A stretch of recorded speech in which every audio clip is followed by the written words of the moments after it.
இந்த local administration வந்து இன்னைக்கு இருக்கிற திமுகவின் கையில் இருக்கு.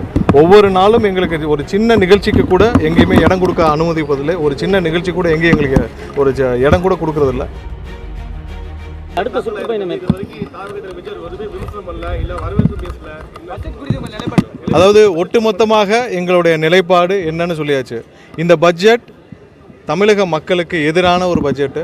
தமிழக மக்களுக்கு இதில் எதிலும் எந்த விதத்திலும் இது நன்மை தரக்கூடிய பட்ஜெட்டாக இது இல்லை. இந்த பட்ஜெட்டில் ஒன்றிய அரசு தாக்கல் செய்த இந்த பட்ஜெட்டில் தமிழக மக்களுக்கு, அதாவது தமிழக மக்களுடைய பெரும்பாலான மக்களுடைய நிதி ஆதாரங்கள் வந்து 80% எம்எஸ்எம்இ செக்டார்ஸு. எம்எஸ்எம்இ செக்டார்ஸ்க்கு போன வருஷம் ஒதுக்கின நிதியை விட போன வருஷம் 23 கோடியாக ஒதுக்கியிருந்த ஒன்றிய அரசு இந்த வருஷம் 10,000 கோடி தான் ஒதுக்கியிருக்காங்க. 10,000 கோடிங்கிறது தமிழகத்தில் இருக்கிற எம்எஸ்எம்இ செக்டார்ஸில் அது அதிகமாக இருக்கிற எம்எஸ்எம்இ செக்டார்ஸ்க்கு எதுவுமே இல்லை. தமிழகத்தில் அதிகமான சாலை வசதிகளும் கிடையாது. இது இப்போ ட்ரெயின் பாதைகளும் அதிகமாக அமைக்கப்படவில்லை. அதுக்கான எந்த உறுதியும் கொடுக்கப்படவில்லை. ஒட்டு மொத்தமாக தமிழக வளங்களை திருடக்கூடிய ஒரு பட்ஜெட்டாக இருக்குது. ஏன்னா தாது மணலுக்கு கேரிடர் அமைக்கிறேன்னு சொல்லியிருக்கிறாங்க. அது வந்து எந்த காலத்திலும் தமிழகம் வளங்களை கொள்ளையடிப்பதற்கு மட்டுமே ஒரு கேரிடர் அமைப்பதாக சொல்வதை நாங்கள் கண்டிப்பாக ஏற்றுக்கொள்ள மாட்டோம். ஏற்கனவே தமிழகத்தில் ஒரு பகுதியை வந்து மிலிட்ரி கேரிடராக, அதாவது மிலிட்ரி கேரிடராக ஒரு 6-7 வருஷத்துக்கு முன்னாடியே ஏற்கனவே அறிவித்திருந்தார் ஒன்றிய பிரதமர் அவர்கள். ஆனால் இதுவரை அந்த இடத்துல எந்த தொழிற்சாலையும் பெருசாக துவங்கினதாக யாருக்கும் தெரியவில்லை. எல்லாமே வந்து வெறும் அறிவிப்புகளாக இருக்குது. இதுவரை வரி குறைப்பு சம்பந்தமாக எதுவுமே இல்லை. வரி குறைப்பு, ஜிஎஸ்டி வரி குறைப்பு சம்பந்தமாக எதுவுமே இல்லை. அத்தியாவசிய தேவைகள் நிறையா இருக்குது. மூலப்பொருட்கள் விலையை வந்து ஒவ்வொரு நாளும் உயர்ந்து கொண்டே போகிறது. ஒவ்வொரு நாளும் விலைகள் மாறி மாறி நிர்ணயிக்கப்படுகிறது. மூலப்பொருட்கள் உடைய விலைகளை நிர்ணயிக்க ஒரு கமிட்டி கூட அமைக்கவில்லை. அது சம்மந்தமாக எதுவும் இல்லை. ஏன்னா மூலப்பொருட்களை ஒரு தினமாக நியமித்தா தான் அதோடைய விலையை நிர்ணயித்தால்தான் இன்றைக்கி இருக்கிற சிறு குறு நிறுவனங்கள் அதை வைத்து ஒரு தொழில்களை துவங்க முடியும். ஒவ்வொரு நாளும் தங்க விலை மாதிரி மூலப்பொருட்கள், ரா மெட்டீரியல்ஸோட விலை வந்து ஏற்ற இறக்கமாக இருந்தால் எப்படி தொழில் செய்ய முடியும்?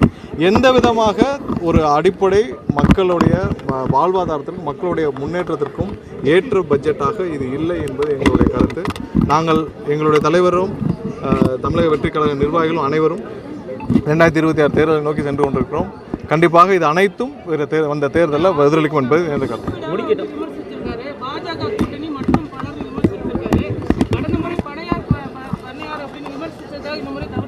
அதாவது யார் தலைமையில் கூட்டணி அமைக்கப்படுகிறது என்பதை நீங்கள் எல்லாம் பார்த்துட்டு தான் இருக்கீங்க. தமிழகத்தில் திமுக தலைமையிலான ஒரு கூட்டணி இருக்கிறது.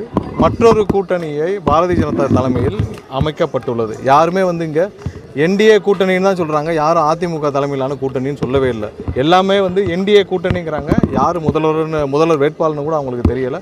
ஸோ அதை தான் சூசமாக இங்கே யாருக்கு நடுவில், யாருக்கு களத்தில் யார் இருக்கா, யாருக்கு நடுவில் போட்டிங்கிறதான் ஒட்டுமொத்த எல்லாரும் அனைத்து கட்சிகளும், மற்ற இருக்கிற 2 கூட்டணி கட்சிகளும் சேர்ந்தாலும் இந்த ஒட்டுமொத்த தமிழக மக்களுடைய ஆதரவை எங்களிடமிருந்து யாரும் மாற்ற முடியாது. ஸோ அது வர தேர்தலில் மக்கள் சொல்லுவாங்க. நீங்கள் சொல்கிற அதே அதிமுகவாக இருக்கட்டும், திமுக இருக்கட்டும், எல்லாருமே வந்து விருப்ப மனுக்கள் விநியோகம், மையம் கூட விருப்ப மனுக்கள் விநியோகங்கிற தேர்தலுக்கான ப்ராசஸில் இறங்கிட்டாங்க. தாவேக்கா வந்து விருப்ப மனுக்கள்லாம் பெறுகிறதா? விரைவில் அது சம்பந்தமாக இன்னும் 2 மாதம் தேர்தல் பணிக்காக அது சம்பந்தமாக விருப்ப மனுக்கள் அனைத்திலும் எங்களோட தலைவர் ஆலோசித்து வருகிறார். விரைவில் அதுக்கான தேதிகள் எல்லாம் இல்லை, எல்லாமே ஆலோசனையில் இருக்கு. எங்களுடைய தலைவர் அது சம்பந்தமாக ஒரு முடிவுகளை விரைவில்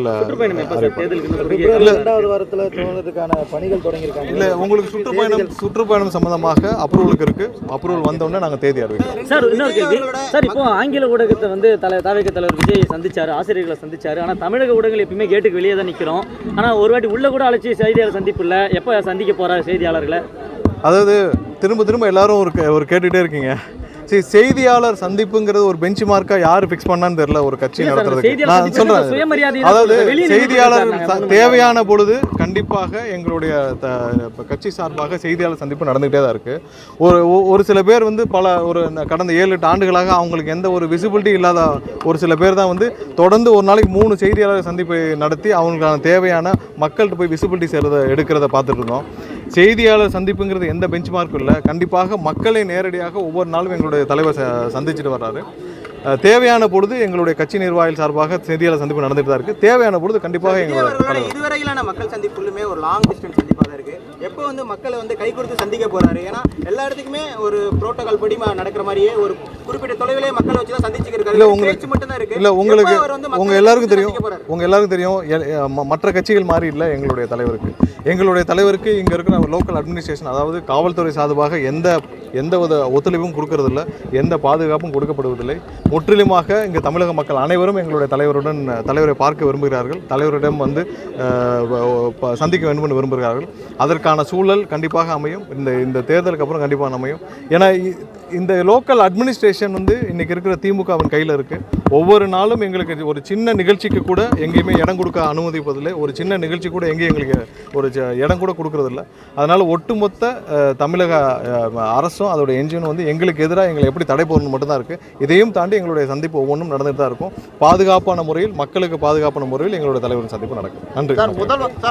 முதல்வர் வந்து தூக்கத்தை எழுப்பி விட்டாலும் வந்து உசில் சுலத்தான் தான் சொல்வார் அப்படின்னு சொல்லி விஜய் சொல்லியிருந்தாரு. இவர் வந்து சைக்கிள் சைக்கிளில் போயிட்டு கடந்த காலங்களில் போட்டு அதே சமயத்துக்கு ஓட்டு போடுவார் அப்படின்ற ஒரு கருத்து முன்வைக்கப்படுது. இப்போ இல்லை அதில் ஒரு சின்ன திருத்தம். அந்த மாதிரியான ஒரு இதில் எங்களது தலைவர் அந்த சைக்கிள் பயணத்தை மேற்கொள்ளவில்லை. அதை அப்போவே வந்து எங்களுடைய தலைவர் சைட்லேருந்து ஒரு கரெக்ஷன் பண்ணியாச்சு. ஏன்னா அந்த வந்து ஒரு தவறான புரிதலில் மென்ஷன் பண்ணப்பட்டது அந்த ஸ்டேஜில்.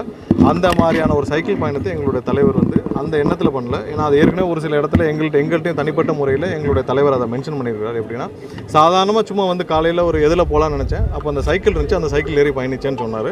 அதில் எந்த கருப்பு சிவப்பா எதுவும் தெரியல, எந்தவித உள்நோக்கம் இல்லாமல் போன பயணம். அதை தவறான ஒரு சின்ன அண்டர்ஸ்டாண்டிங்கில் சொல்லப்பட்ட ஒரு கருத்து. அதை நாங்கள் இங்கே திருத்திக் கொள்கிறோம். அது இல்லை என்னப்போ இல்லை அது வந்து அதில் என்னன்னா ஒட்டுமொத்த தமிழக மக்களும் போன தடவை சேர்ந்து தான் வாக்களிச்சோன்றதான் அதை மென்ஷன் பண்ணது. அந்த வீடியோவில் மென்ஷன் பண்ணதை பற்றி சொல்கிறீங்க. தமிழக மக்கள் அனைவரும் சேர்ந்து நீங்கள் எல்லாம் சேர்ந்து தான் தேர்ந்தெடுத்தீங்க. அவர்கள் இன்னைக்கு எவ்வளோ மக்கள் விரோதமாக செயல்படுறாங்கன்னு சொன்னதான் இது நிறைய தவறான புரிதல் இருக்குது. அதெல்லாம் கரெக்ஷன் பண்ணுறேன். செய்திகளை உடனுக்குடன் தெரிந்து கொள்ள கீழ்கண்ட கேபிள் மற்றும் டிடிஹெச் நெட்வொர்க்குகளில் எம்நாடு செய்தி தொலைக்காட்சியை காணுங்கள். பாதகம் செய்பவரை கண்டால் நாம் பயம் கொள்ளலாகாது பாப்பா. மோதி மிதித்து விடு பாப்பா, அவர் முகத்தில் உமிழ்ந்து விடு பாப்பா. அண்மை செய்திகளை உடனுக்குடன் தெரிந்து கொள்ள இணைந்திருங்கள் எம்நாடு தொலைக்காட்சியுடன்.